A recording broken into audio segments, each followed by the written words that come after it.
సాంబార్ ఒకసారి ఇలా చేశారంటే ఇడ్లీలోకైనా లేకపోతే రైస్లోకైనా చాలా టేస్టీగా ఉంటుంది. అసలు తినడం కాదు, తాగేస్తారు ఇంట్లో వాళ్ళు.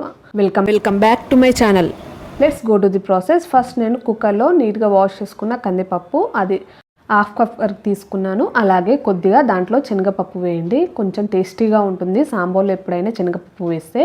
తర్వాత 1 టీ స్పూన్ వరకు అల్లం వెల్లుల్లి పేస్ట్, 1 టీ స్పూన్ వరకు పసుపు, అలాగే కొద్దిగా వాటర్ వేసి దాంట్లో ఒక మిర్చి వేసి ఈ పప్పుని మెత్తగా ఉడికించుకోవాలి. 3 విజిల్స్ వచ్చేంత వరకు ఉడికించుకోండి. తర్వాత మనకు సాంబార్ అంటే మెయిన్ చింతపండు. మీకు చింతపండు మీరు తినే తగ్గట్టు మీరు నానబెట్టుకోండి. నేనైతే మా టేస్ట్ దగ్గర నేను నానబెట్టుకున్నాను. తర్వాత ఒక బౌల్లో 3 టీ స్పూన్స్ వరకు ఆయిల్ వేసి, సాంబార్లో నేను కాస్త ఆయిల్ తక్కువే వేస్తున్నాను, మీకు మీ రుచి తగ్గట్టు మీరు వేసుకోండి. తర్వాత 1/2 టీ స్పూన్ వరకు ఆవాలు, 1/2 టీ స్పూన్ వరకు జీలకర్ర, 2 ఎండుమిర్చి, మీకు రుచికి సరిపడా పచ్చిమిర్చి. టోటల్ పచ్చిమిర్చితో చేయాలనుకునే వాళ్ళు పచ్చిమిర్చి ఎక్కువ వేసుకోండి. కాస్త కారం యాడ్ చేసుకుంటే పచ్చిమిర్చి కాస్త తక్కువ వేసుకోవాలి. తర్వాత ఒక పెద్ద ఉల్లిపాయలు సన్నగా కట్ వేసుకొని అది కూడా వేయించుకోవాలి. ఉల్లిపాయలు ఇంకా పచ్చిమిర్చి అది కాస్త వేగాక దాంట్లో మనం ఇప్పుడు కరివేపాకు వేసుకోవాలి. మెయిన్ కరివేపాకు అండి. సాంబార్లో కరివేపాకు లేకుంటే కనీసం పక్కింటి వాళ్ళ ఇంటికి వెళ్ళైనా కరివేపాకు తీసుకొని వచ్చి వేసుకోండి, ఎందుకంటే సాంబార్లో మస్ట్ కరివేపాకు. తర్వాత దాంట్లో 1/4 టీ స్పూన్ వరకు మెంతి పొడి, ఎందుకంటే సాంబార్ అంటేనే చింతపండు వాడుతుంటాం కాబట్టి పులుపు, కాబట్టి మెంతి పొడి వేస్తే మనకు మంచి సువాసనతో వస్తుంది, అలాగే టేస్ట్ కూడా పెరుగుతుంది మనకు.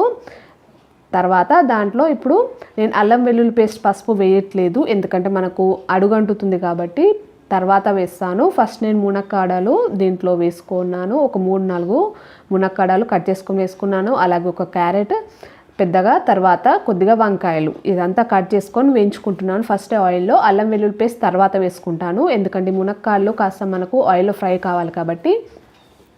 1 టీ స్పూన్ వరకు సాల్ట్ వేసి దాన్ని బాగా వేయించుకొని మూత పెట్టుకోవాలి. తర్వాత మనకు పప్పు అనేది ఉడికిపోయింది, దాన్ని ఇప్పుడు మనము విజిల్ ఓపెన్ చేసి దాన్ని మెత్తగా రుబ్బుకోవాలి.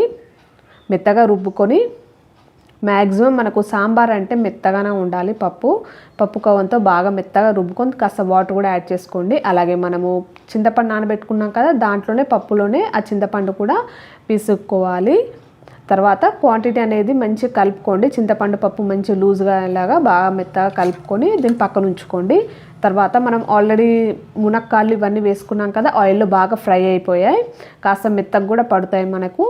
ఇప్పుడు మనం అల్లం వెల్లుల్లి పేస్ట్ వేయాలి. ఫస్ట్ ముందే వేస్తే ఏంటంటే ఇది మనకు అల్లం వెల్లుల్లి పేస్ట్ అడుగంటుతుందండి, కాబట్టి తర్వాత వేయాలి. నేను ఒక టమాటా తీసుకొని వేసుకున్నాను, మీరు కావాలంటే పులుపు మీకు చింతపండు తక్కువ వేసుకునే వాళ్ళు టమాటాలు కూడా ఎక్కువ వేసుకోవచ్చు. తర్వాత ఇప్పుడు 1/2 టీ స్పూన్ వరకు అల్లం వెల్లుల్లి పేస్ట్, 1 టీ స్పూన్ వరకు పసుపు ఇప్పుడే వేసుకున్నాను, వేసుకొని బాగా కలుపుకోవాలి. ఇప్పుడే అల్లం వెల్లుల్లి పేస్ట్ వేస్తున్నాం కాబట్టి ఒక 2 నిమిషాలలో మూత పెట్టాలండి, ఎందుకంటే అల్లం వెల్లుల్లి పేస్ట్ కొంచెం ఫ్రై కావడానికి అలా 2 నిమిషాలలో నేను ఆయిల్ కాస్త తక్కువ వేసాను కాబట్టి అడగంటుతుందని నేను తర్వాత వేస్తున్నాను. తర్వాత దీంట్లో చింతపండు రసం మనం ఎప్పుడైనా మునక్కాల్లో ఫస్ట్ వేయద్దు, సాంబార్లో కాస్త వాటర్లో మునక్కాళ్ళు అనేది ఉడికించుకున్నాక తర్వాత మనం పప్పు వేసుకోవాలి. ఫస్ట్ వాటర్లో బాగా ఉడికించుకోవాలి. ఆలోపు మనం జీలకర్ర ఎల్లిపాయ దంచడం ప్రిపేర్ చేసుకుందాం. దీంట్లో 4-5 ఎల్లిపాయలు, తర్వాత 1 టీ స్పూన్ వరకు జీలకర్ర వేసుకొని బాగా మెత్తగా దంచుకోండి. జీలకర్ర ఎల్లిపాయ వేస్తే టేస్ట్ సూపర్గా వస్తుంది మనకు సాంబార్లో, ఇది మాత్రం స్కిప్ చేయకండి. తర్వాత మూత తీసి మనకు చూడండి మ్యాక్సిమం మునక్కాళ్ళు ఉడికిపోయి ఉంటుంది, అప్పుడు మనం జీలకర్ర ఎల్లిపాయ దంచుకునేది దాంట్లో వేసుకోవాలి. వేసుకొని బాగా కలుపుకొని కాస్త మీరు కారం వేసుకునే వాళ్ళు కారం కూడా ఇప్పుడే వేసుకోవాలి. నేను ఒక 1 టీ స్పూన్ వరకు కారం వేసుకున్నాను. టోటల్ పచ్చిమిర్చితోనైనా చేసుకోవచ్చు, అలాంటప్పుడు పచ్చిమిర్చి ఎక్కువ వేసుకోండి, కారం మొత్తం స్కిప్ చేసేసుకోవచ్చు. తర్వాత ఇదంతా బాగా కలుపుకొని మనం ఆల్రెడీ ఉడికించుకున్న పప్పు చింతపండు అది దాంట్లో వేసుకోవాలి. ఇదంతా వేసుకొని వాటర్ మీకు కన్సిస్టెన్సీ అనేది మీ టేస్ట్ తగ్గట్టు మీరు వాటర్ అనేది యాడ్ చేసుకోండి. మీకు ఇప్పుడే టేస్ట్ ఎలా ఉందనేది చూసుకోండి, పులుపు సాల్ట్ చూసి వేసుకోండి. అలాగే 2 కరివేపాకు రెబ్బలు కూడా వేసుకోండి, టేస్ట్ బాగుంటుంది.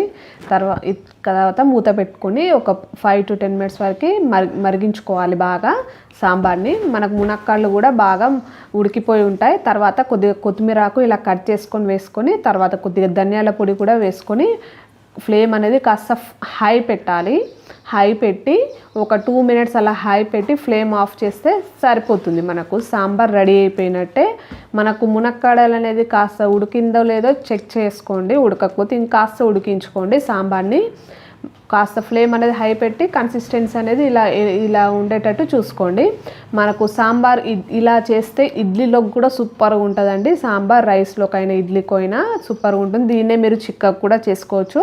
నేను కాస్త పల్చానే చేశాను. మాకు పల్చాగా చాలా ఇష్టం. ఇలా ఉంటే రైస్లోకి సూపర్గా ఉంటుంది. తింటుంటే అసలు ఊరిలు ఊరుతాయండి. అంత టేస్టీగా ఉంటుంది సాంబార్. ఒకసారి మీరు కూడా ట్రై చేయండి ఈ స్టైల్లో. ఇడ్లీకైనా వడకైనా చాలా టేస్టీగా ఉంటుంది. ఒకవేళ ఇడ్లీకి చేసుకునే వాళ్ళు మునక్కాడలు స్కిప్ చేస్తే సరిపోతుంది. ఇంకేంటి, మీరు కూడా ట్రై చేస్తారా? ట్రై చేసి ఎలా ఉందో నాకు కామెంట్ చేయండి. అలాగే మీకు నా కుకింగ్ స్టైల్ నచ్చినట్టయితే ప్లీజ్ నా ఛానల్ని సబ్స్క్రైబ్ చేసుకోండి.